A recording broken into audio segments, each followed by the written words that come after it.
And Bomac, a lot of debate going on. I wish you would tell me who's singing, but it's cool. I'll wait. But a lot of debate going on. Canelo Alvarez or Terence Crawford, #1 pound for pound. Why is your man #1 pound for pound? Man, because Terence just is a bad dude, man. You know what I'm saying? It's neck and neck between him and Canelo. Now, of course, I'm gonna say Terence, but if Terence wasn't my fighter, and I probably would have to go with Canelo. You know what I'm saying? Because Canelo's a bad dude. He accomplished a lot in the game. But Terence, my fighter, he accomplished more, probably the same or even more.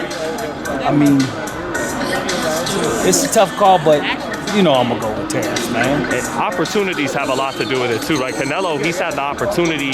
Basically, anyone he wants to fight, he gets them because the opportunity, you know, because he's Canelo and all that. So I don't know if he fought any of those PBC fighters yet, have you? No Charlo, no Plant, no Benavidez yet. See, all right, but the opportunity ain't there. You know what I'm saying? What do you think? Talking, you know, X's and O's. What does Terence do better than the Canelo? You know, his again, I'm gonna say his boxing IQ, the way he pick fighters apart. You know what I'm saying? He'll study them maybe a round or two. You know, he'll have a conversation in the corner with his trainers. You know, what makes Terence really good that I like about Terence, it's not that I'm training Terence. When it comes to training him, it's more or less like a class, because it's like an old Marvin Hagler that I heard. It's something that we learn together, how to dissect a fighter, than a trainer just trying to tell the fighter what to do. Because I could say something to him, and he might say, "Nah, Bo, that might not work in there." So we alter it, you know what I'm saying, to where maybe he's comfortable with it. So I gotta make room.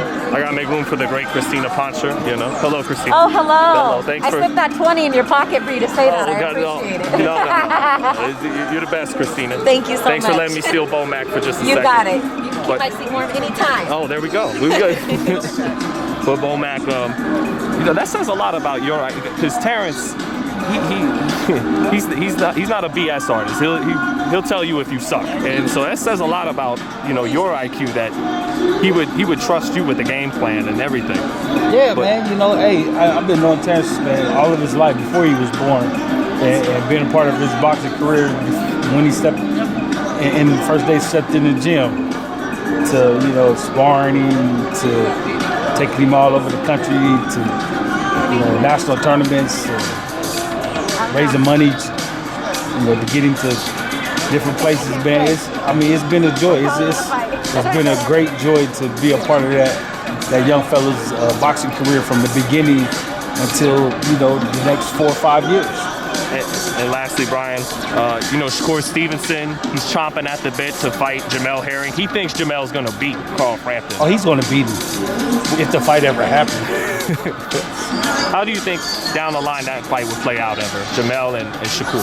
Well, you know me, man. You know, we never shy away from a fight or no work. So, I mean, if that's something that we got to do, hey, we all got to put our thinking caps on to get the job done. And that's one thing we're going to do. We're going to put our thinking caps on, and we're going to get the job done. And do you feel like Jamel got too much BS after his last fight? He was winning the fight, so they, you know, so he already was ahead on the card, so he says, "I'm done." The guy's headbutting me. Do you feel like he got too much bullshit after that fight?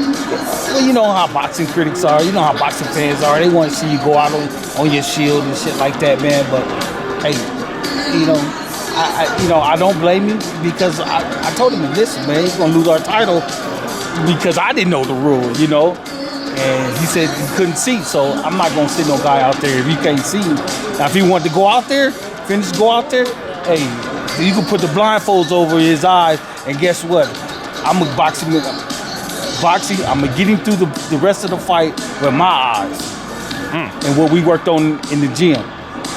Flip that, champ. Now come on. Just tell him what. Hey, tell him what to do. All you gotta do is tell him what to do. It's a field. You can keep him close to you. You can keep him at bay. You can do pretty much whatever you want to do in there. But you just can't tell him nothing that you ain't never worked on in the gym. Thanks so much. That's the easy part. Thanks so much, Bomac. Yes, I'm sure you're doing a great job commentating the fights with Christina. Thanks, Bomac. All right.